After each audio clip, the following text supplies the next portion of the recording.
Hey all, my name is Adam Powell, running for City Council in North Austin's beautiful District 7. Hello, I'm Mike Siegel. Hey y'all, my name's Edwin. I'm running for Austin City Council District 7 because I believe we need generational change on the dais. Yes, my name's Todd Shaw, and I'm a candidate for City Council District 7. Question number one. Why did you decide to live where you live, and how does that influence your beliefs on housing or inform how you advocate on certain housing policies or reforms? Right on. Well, I am lucky enough to live in the Crestview neighborhood, and a lot of factors led us to land here.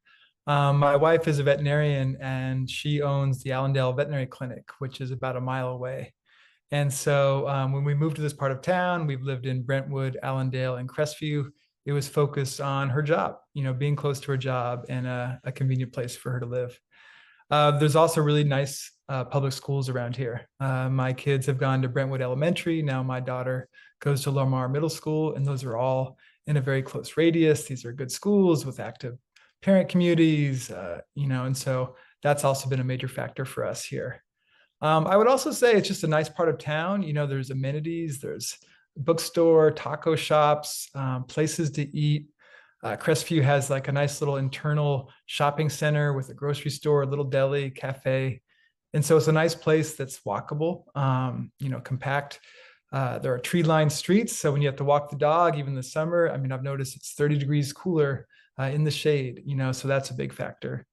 And then just from an ecological perspective, we're close to Shoal Creek, which to me, in terms of District 7, is one of our most precious natural resources. And so whether we're jogging, biking, hiking, it's really a nice amenity that's nearby. And I think a lot of people would love a similar lifestyle, where most of your activities are in a local radius, where you're not stuck spending a lot of your day on I-35 or Mopac, and where if you want to walk to a cafe or corner store, you can. And for me, being very aware that Austin is now this mega city, right? 1 million people, we may double in population in the next couple of decades. We're an international destination. I think that's something that people want to preserve, that, there are these wonderful neighborhoods in Austin, and we want to protect that experience and really, frankly, enhance it in some of the more far-flung areas of the city that weren't designed with that walkability in mind. But I think now that as they become increasingly dense, people really deserve that. And, one way I think about this is Burnett Road, right? Burnett Road, I think, it is a state highway. It was designed to help commuters get to these, at that point, suburban neighborhoods. Crestview was a suburb, basically, on the northern reaches of Austin when it was built. And I think one of the things I want to think about is how do we modify Burnett over time as it becomes increasingly dense, as the goal isn't to speed through and get people to their home, but actually to linger in the neighborhood and enjoy it. So how do we make Burnett Road more inviting, more walkable, more safe? So that's a big goal for me. Burnett Road, North Lamar, how do we redesign these streets? How do we invest in amenities so that more people can have this kind of local existence that we're lucky enough to have here in Crestview? I love the question because, first off, it lets me brag on North Austin. I'm a lifelong North Austin guy, having been born in Austin, the only candidate in this race who was born here in Austin, but raised up in Leander because my parents were educators and they couldn't afford housing within the city. So when it came time in my adulthood to move back to Austin after undergrad, after working away for a year, I knew I wanted to be in Austin proper, that I would have the opportunity to do that I didn't when I was growing up, but also that I wanted to be close to Leander. So like so many folks, it was a natural choice of what do I need to balance for my personal needs and my familial needs, and especially in the time frame when my wife and I moved into the current place that we live. My dad was in the last years of his life and needed a caretaker. So it was making sure we were close enough to be able to do that. And then I'd say the type of housing that I live in, I live as a renter in a townhouse that's part of a threeplex, is housing that's really scarce in North Austin's District 7, this sort of missing middle between apartment buildings and single family housing. So we were really, really lucky to find it in the first place. We were the first people to tour it, first people to put an application in and secure it. And my wife and I have lived as renters here for 5 years. So that's been foundational to my beliefs and advocacy, because frankly, I think more Austinites deserve affordable options like this. And when I say affordable, I mean relatively market rate affordable compared to other options that were available to us, but also having a great amount of space, a great embeddedness within the neighborhood to live the lifestyle in the area that we want to live in. So I'm always grateful that I found this place, that I had the opportunity to live here. And frankly, I don't know if I would have been able to afford to be in District 7 in the first place if it wasn't for us finding the spot. Like many people, I fell in love with the city of Austin. I came here as a student and was fortunate to find various solutions to the pressing problem of affordable housing. As a low-income student, I struggled to find affordable housing, and I became deeply integrated in the city as far as my work in the community. I advocated for affordable student housing when I was on the city's College Student Commission. And I've also served on the community review panel for Project Connect's anti-displacement initiative and help guide the dispersal of those funding to help specifically prevent displacement. I chose to live here because it was all I could afford. I live in a 400 square foot studio, which is all the space I need for me and my dog. And I was fortunate to purchase this 2 years ago when I was 24 because of the city's smart housing program and their innovative density bonus programs, such as vertical mixed use and affordability unlocked. I also encountered various zoning programs such as the University Neighborhood Overlay, which have helped me understand how to address this issue for Austin specifically. I have a lot of experience and thoughts around what we could do to improve our current housing affordability crisis, which I think will be best addressed through a comprehensive land use reform, land code reform. Yeah, I really like this question. So my wife and I bought our house in 1992 when the Austin housing market was much different. For us, the location was very important. We wanted a short drive to our work and amenities. Austin's urban core, restaurants, parks, entertainment. We ended up buying in a subdivision that was developed initially back in the 1950s when the area was the edge of town. And, over the years, we created a strong community of friends in the neighborhood, and you felt a strong desire to protect what we had. But then 2018 came around. I was council member. Powell asked me to serve as her planning commissioner. And, that was about the time the first draft of the Code Next was released. And things kind of changed for me. During the 6 years I served on the plan as a planning commissioner, my beliefs and what I advocated for changed as more and more people moved into Austin, and we saw this affordability crisis just worsen.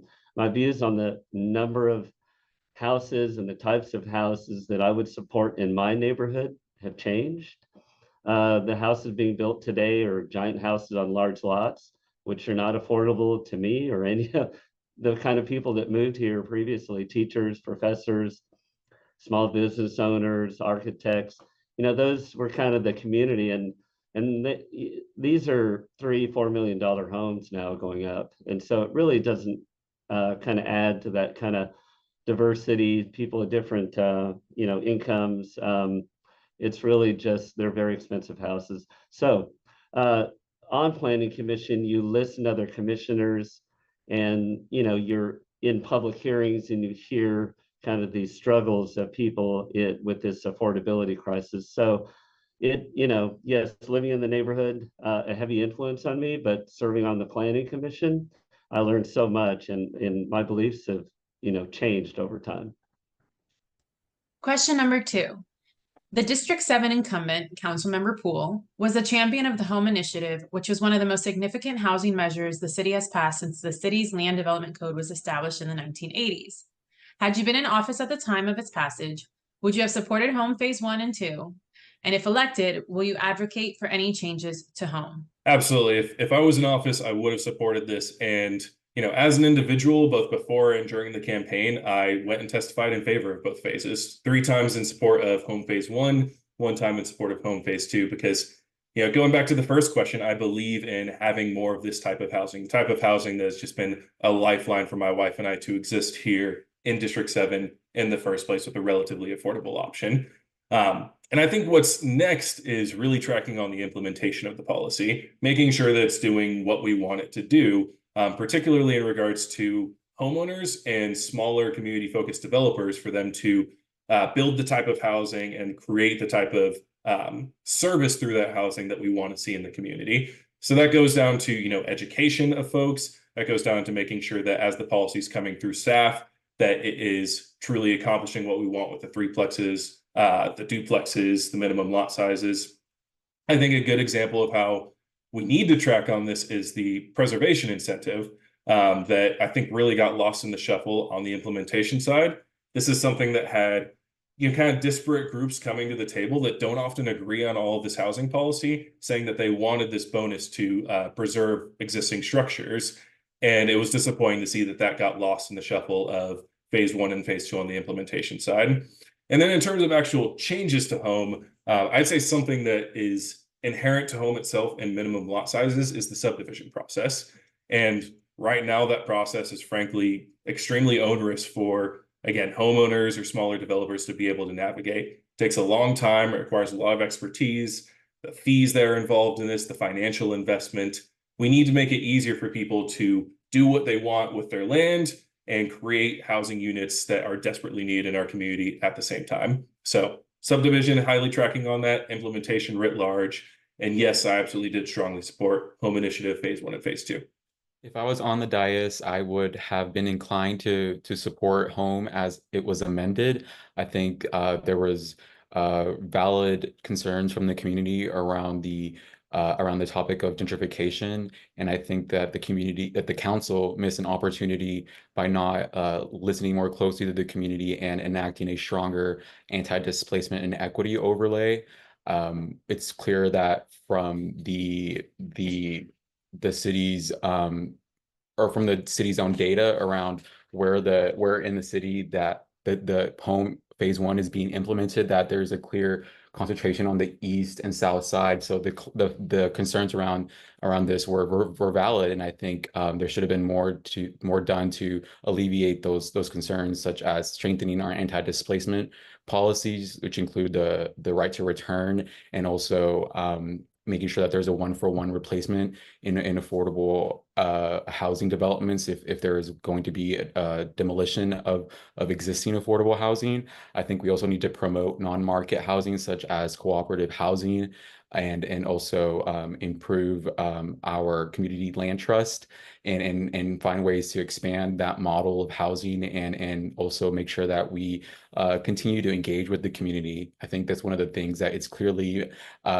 an important issue for the city to focus on, is how to improve community engagement. The multiple recently court-ordered mandates to rewrite ordinances around public testimony and just clear violations of the Open Meeting Acts clearly show that the city needs to address this issue more specifically. And I proposed creating the Office of Community Engagement, which will basically merge the communications Public Information Office and the Communications and Technology Office into one, and hopefully alleviate the issue of engagement, but also help address issues such as language barriers, and hopefully increase the level of civic engagement and public participation in our discussions, particularly around land use, because we know that they can be very contentious.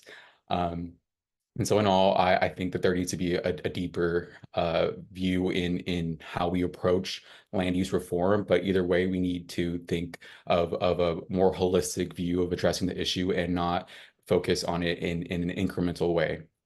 Well, I was very close to the process. I was chair of the Planning Commission during Home Phase 1 and served on the working group. And I'm really proud of the working group and what we did, because we took the staff draft and we really improved it after talking to, infill developers and architects that kind of work in this space of doing infill development. And we came up with a kind of the FAR limits and things that would really meet the intent of the home, which was to make smaller units that are closer in size. And then also more broadly, the Planning Commission, we really worked together to come up with amendments that kind of reflected the concerns of the community, things like equity overlay, short-term rentals, infrastructure. These were all amendments that we voted 11-2 on, which is a strong majority, and then passed those amendments on to council. So I'm very proud of the home phase work. One work that my team did on the Planning Commission. I strongly supported home phase 2, as well as changes to the compatibility and ETOD requirements, which will also increase housing. I think right now, currently, unlike the other candidates, I'm supporting comprehensive changes to our 1984 land code. Home was a good start, but gosh, we need so many more changes to our land code. And it's important to kind of understand how all these parts and pieces of the code work together. I really didn't have that, with the home discussions. I think also that there's certain things, that we had in Code Next that I think people that were opposed to home could get behind, like an equity overlay was actually in the last version of Code Next, the revisions of it before the courts stopped it. And also there were improved drainage requirements, things that the communities are asking for. So those are some of the things I think we still need to do. Yes, I'm running to follow Councilwoman Poole in the District 7 office. She's actually been the only District 7 rep since we went from 10-1. And I would definitely follow her in supporting the home initiative phases 1 and 2. The reason for that is I really believe we need to build more housing in the city limits at every price point. And fundamentally, we need to favor infill housing over sprawl. And I come to that for a variety of reasons. I would say there's 3 main reasons why I support home and I support this push for infill. There are climate reasons, number 1, workforce housing reasons, number 2, and also municipal budget reasons. And so on climate, we know that car culture and construction of suburbs has a big and negative impact on our greenhouse gas emissions and the exacerbation of climate change. And right now, a lot of local and state policy still favors this car culture, still favors suburbs. And this is something we really need to change. Home does help with that, to get cars off the road, to shorten commutes, to build more infill housing, so therefore we can have more ridership of mass transit. We need to invest in compact, sustainable, and amenity-rich neighborhoods. And so to me, some of the reforms in home are part of that project. Second, from a workforce housing point of view, the workers who make Austin the beautiful city that it is should be able to live in that same city. I was recently knocking doors and spoke to a nurse's supervisor at St. David's Hospital who talked to me about how on-call nurses have to be at their station within 30 minutes of getting a call, not just in the parking lot of the hospital, but they need to be at their station. And at St. David's, they're having a hard time finding on-call nurses because nurses can't afford to live within the Austin city limits. And I've heard that from teachers. The people who are bringing up the next generation should be able to live in the same community that they're teaching in. The electrical workers who turn on the lights after the power goes out, which unfortunately happens too often, but those folks deserve to be able to live in the city limits. And so to me, building infill, building more dense, accessible communities at every price point, that's also a worker justice issue. And frankly, from a public services point of view, if we have workers for the city who can afford to live in the city, I think that's going to enhance the quality of city services because folks are going to have shorter commute times and they're going to be more invested in the communities they're working in. Finally, the piece that also doesn't get talked about enough is that there's a major municipal budget impact to building infill. Basically, every time we increase appraisals, so when we turn vacant land into housing, for example, we're increasing income for the city. And that's a huge need right now, especially as the state adopts policies that make it harder to balance our municipal budget. In this last budget cycle, we added millions of dollars through increased appraisal values based on building more infill housing. And that means we can keep our pools open, we can clean our parks bathrooms, which is an issue right now. We can provide for social services. And so there's also that major budget impact that's beneficial for building infill. Yeah. Next question. In 2018, the City of Austin released the Strategic Housing Blueprint, which was a 10-year plan for addressing our community's housing needs. The blueprint calls for a goal of 6,651 affordable units in District 7. Housing Works keeps a scorecard to track progress in each district towards these goals. The latest scorecard released in 2022 showed that District 7 had developed a fifth of these projected units, 4 years into the timeline. Do you think the district is making adequate headway towards achieving the benchmarks laid out in the blueprint? If not, what would you do to get the district on track towards meeting its goals? It's unfortunate to say that I don't believe the district is making headway to achieving its goals. I think this is for a multitude of reasons, but I think the policies that have recently been enacted, such as home and ETODs, will help address this issue. But there needs to be a greater focus on the low income the spectrum, on the lower income spectrum, because that is clearly where the need is, as far as there's been a big demand, or a big supply in luxury housing, and not enough in deeply affordable housing. And so as someone that comes from with the background in urban planning and has advocated for affordable housing, I know that to provide deeply affordable housing, we need to have subsidized housing through the state or federal level. And that's kind of where I can bring strategic ideas into how we can address this issue, and particularly around streamlining the process for producing housing, and also finding partnerships with nonprofit and private developers to build specifically deeply affordable housing units. And I think that one of the things that the city is actively doing is trying to find a way to update the strategic housing blueprint. And of course, funding is the main issue. But I think we need to have our eyes on the goal of producing long-term affordable housing. I think we need to also remember that the city's current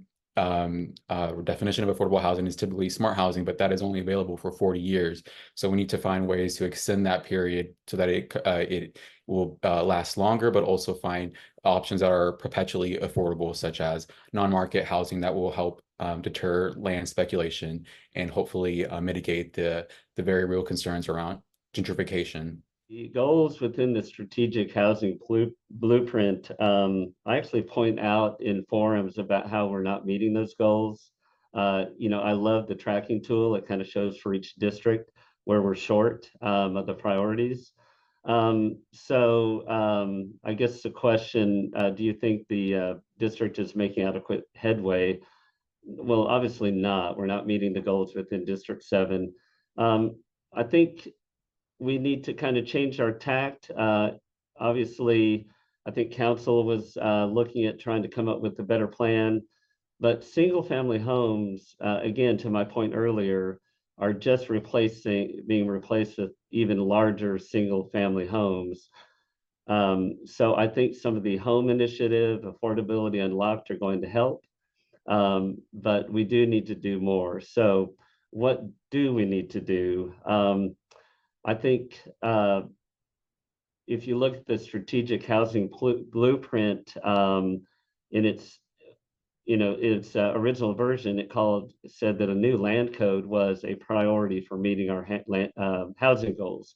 Well, we don't have that new land code. We need to build on things like Affordability Unlocked and create more programs for getting more affordable units at lower MFI levels in D7. The city may have to look at purchasing land so it controls what gets built on that space. The market clearly can't meet all of our strategic housing goals, especially when it comes to affordable units at lower MFI. We need to simplify and make less expensive the subdivision and site plan requirements. Our Vice President Harris, who's running for president, has a platform that includes addressing the housing crisis. When we have President Harris in office, I'm hopeful that Austin and other cities will have access to federal funding to increase the number of affordable units, not just in District 7, but throughout the whole city. We are not making nearly enough progress. Anyone who lives in these neighborhoods like Crestview and Allendale, you can see that they're building more $1 million homes. They're knocking down more affordable, maybe $400,000 homes, and building, $2 million duplex units. That's happening. But in terms of affordable housing for families, that's not happening nearly enough. There has been a lot of construction of new apartment complexes on streets like Burnett and North Lamar, and that continues to happen. And that's a good thing, right? Some of those price points are affordable for folks. And frankly, creating more supply makes other rental housing more affordable. And we've seen that with rents dropping. But in terms of that missing middle housing, where you can, have a starter home, raise a family, maybe live in a townhome or a more modest home. There's not nearly enough of that. And then that's why we need home. And that's why we need other initiatives. To make more progress, I think it has to be all hands on deck. First, though, we should acknowledge that at the macro level, we live in a market economy. And so land is going to go to the highest bidder. And that's something the city, we can pretend we have a lot of tools to impact that, but a lot of that is out of our control. The US economic system and the housing market. There's only so much the city can do. I think the federal government can do a lot, and I think the federal government needs to do more. I am very encouraged that Vice President Kamala Harris, as part of her presidential campaign, has announced an initiative to build 3 million homes across the country to create, basically down payment assistance for first-time home buyers, to support reforming regulations to make it easier to build. I think those are very important things because, frankly, the federal treasury is the biggest tool we have to address the housing crisis. The federal government can spend money and pass policies to encourage construction of housing. And I'm optimistic that the next president might do that. But until that happens, we've got the state. Unfortunately, our Texas government does not do a lot to make housing easier to build, especially within the city limits. So what can the city do, right? The city has, we have carrots and sticks, basically, right? The carrots being financial and the sticks being regulatory. And on the financial level, I absolutely support the bonds we've passed, both as a part of Project Connect, the anti-displacement funds, as well as our housing bond. We need to do as much as we can within our bonding capacity to build directly the affordable housing that the market won't provide, because that we do have to keep that in mind, right? Historically, the market has not built adequate housing for poor and working class people. The market has not addressed things like racial segregation, which is a terrible issue in Austin. We're one of the most segregated cities in the country. The market's not going to do that, right? We can't hold our breath. So that's where the city, using our own funds, and also tactics like land trust. We have started this where we use city public land or maybe county land or school district land, and we either partner with affordable housing developers or build it directly. That's a major tactic we have. I also support innovative ideas that have worked in other communities, like a public bank. We have billions of dollars in deposits in Austin that are held in a Wall Street bank, JP Morgan.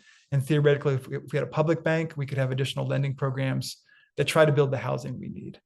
So those are some of the financial tools. On the regulatory side, it's kind of updating our land use code. The theme I have is infill over sprawl. And our regulatory programs need to make sure that priority is really the focus of our policies and ordinances. The way I understand it right now, state and local law favors suburbs over infill. And so we need to turn that around. And so, for example, with the home initiative, it's not enough just to say you can build 3 units on a lot or you can subdivide. You need to make it possible at the detailed level. So right now, a site plan is very difficult to get and can be very expensive, especially for a smaller project. We need to make that easier because that needs to fulfill our goal of building more housing. We need to make it less costly and less burdensome to build that infill housing. We need to make it easier to subdivide because that was one of the things that Home did, right? That you can have a big lot and divide it into 2, but right now the subdivision process is very expensive. And so, we need to look at all these tools. And when we're looking at an individual project, we want to make it as easy as possible to build housing in the city limits. And we need to recognize that if we don't build housing in the city limits, not only is it a worker issue, is it a climate issue, but it's a financial issue because we're losing that revenue. And so those are some of the things I'm thinking about. Well, I think by the literal definition, going off of the scorecard, the data, and the 10-year plan, we aren't on track towards making these goals. And looking at that reality, I think the secret is there's no secret, right? So I've seen from my work with Austin Safe Alliance, where I serve as a board member, as well as vice chair of our building committee, how hard it is to build these subsidized affordable units, but also how rewarding it can be. We're developing 120 units of permanent supportive housing for unhoused folks in our community who have experienced abuse. That's game changing. And then if we look at the larger coalition of organizations, they're doing the same work, creating this permanent supportive housing, utilizing the federal funds that came through the pandemic, state, county funds. We see the potential of, if we put the political will behind it, get the right folks at the table, and just roll up our sleeves and work to secure the funding and make it happen, we can do it. So I definitely want to continue that type of work and advocacy, getting more permanent supportive housing and just generally subsidized affordable housing in terms of full-on developments just focused around that. I think we also have to look really closely at the density bonuses. So, we've seen VMU2, we've seen DB90, we've seen policies come up with these bonuses, and they've run into legal challenges, but I think the practical challenges that we've run into is that incentivizing height for a certain percentage of affordable units is something that doesn't always make sense depending on the market conditions. I've talked to folks who are in development of large apartment complexes, been like, hey, how come you're not utilizing this density bonus? And like, oh, it just doesn't make sense for our development.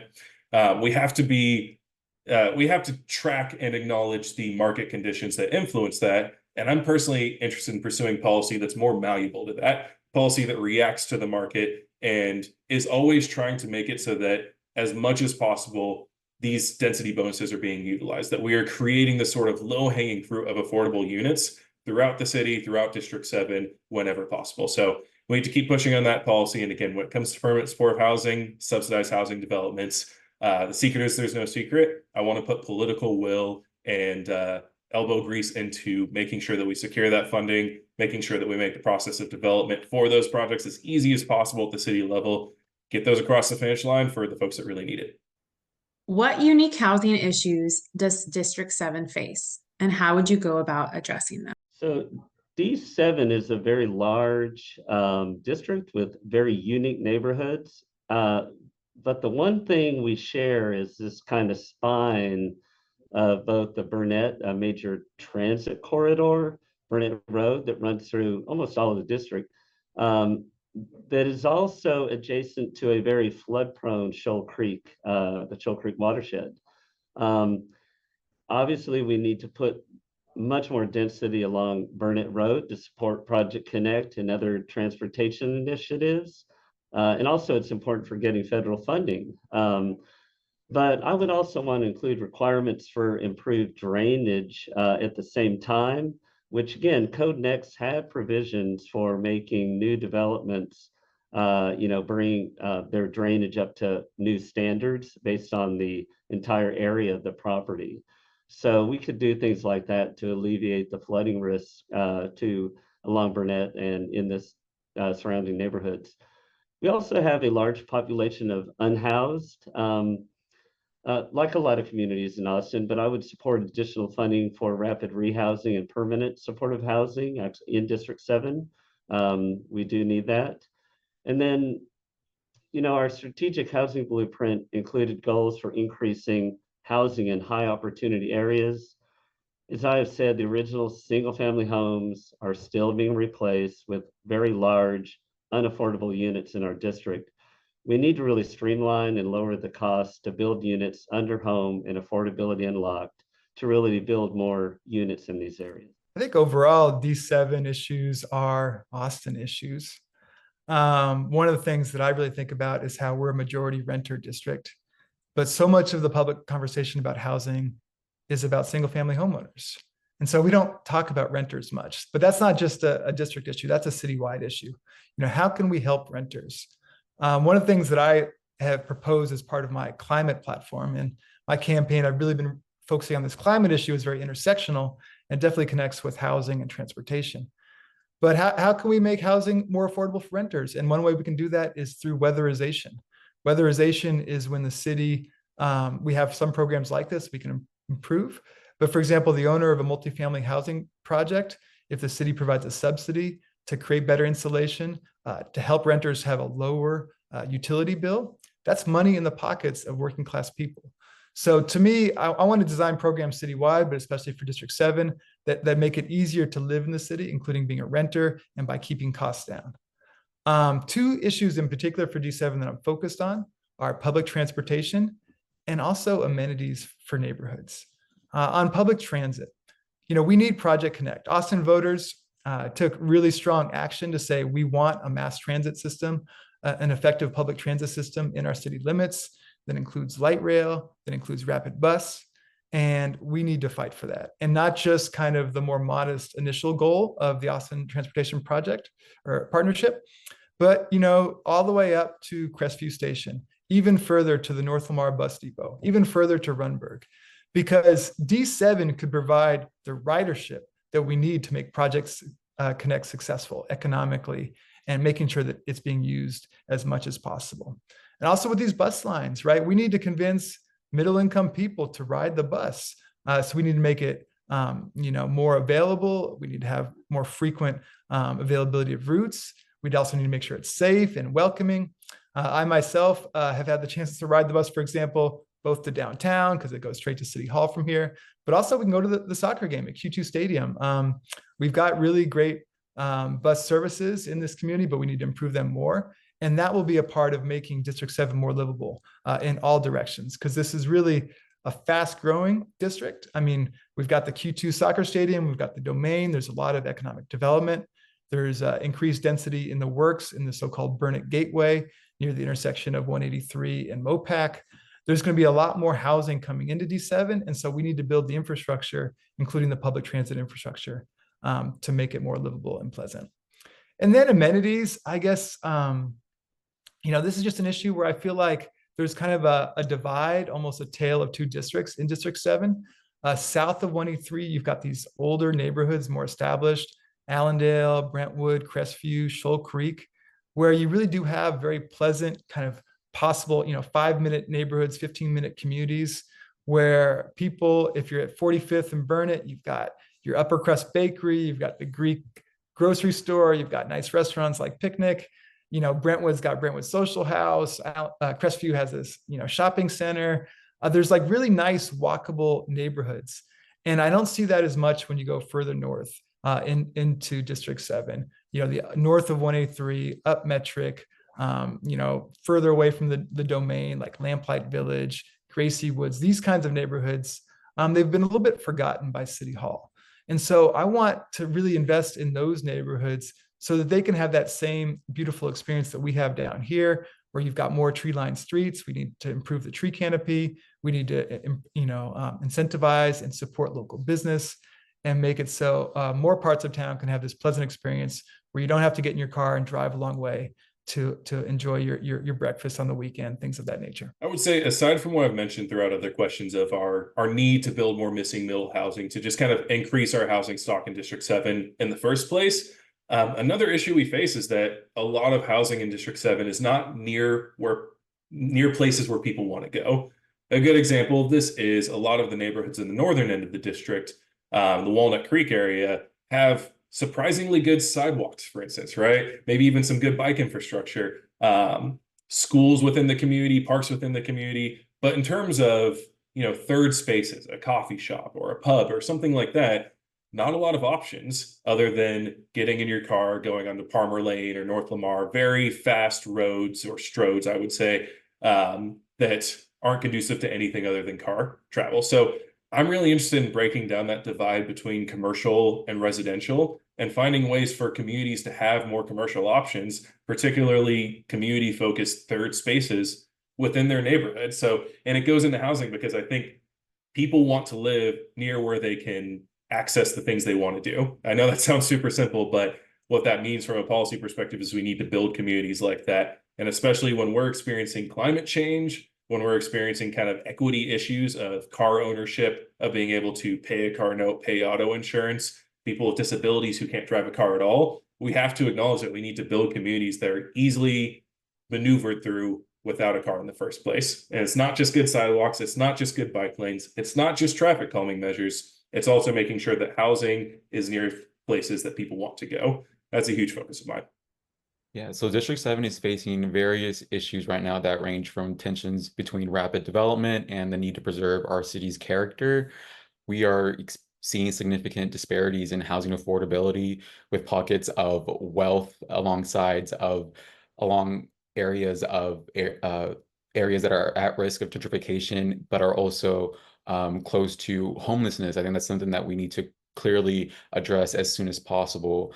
One of the things that is also an issue is for the city is finding a way to ensure that that people are able to achieve home ownership. And as someone that has been a renter and a homeowner in the city through the city's smart housing program, I believe I have the insight to improve the city's ambitious plans to reform smart housing in the coming years. And that's something that I think is really important because it is a program the city should be proud of, but there's also a need to update it in terms of making sure that it fits with the new programs that we are enacting as we speak.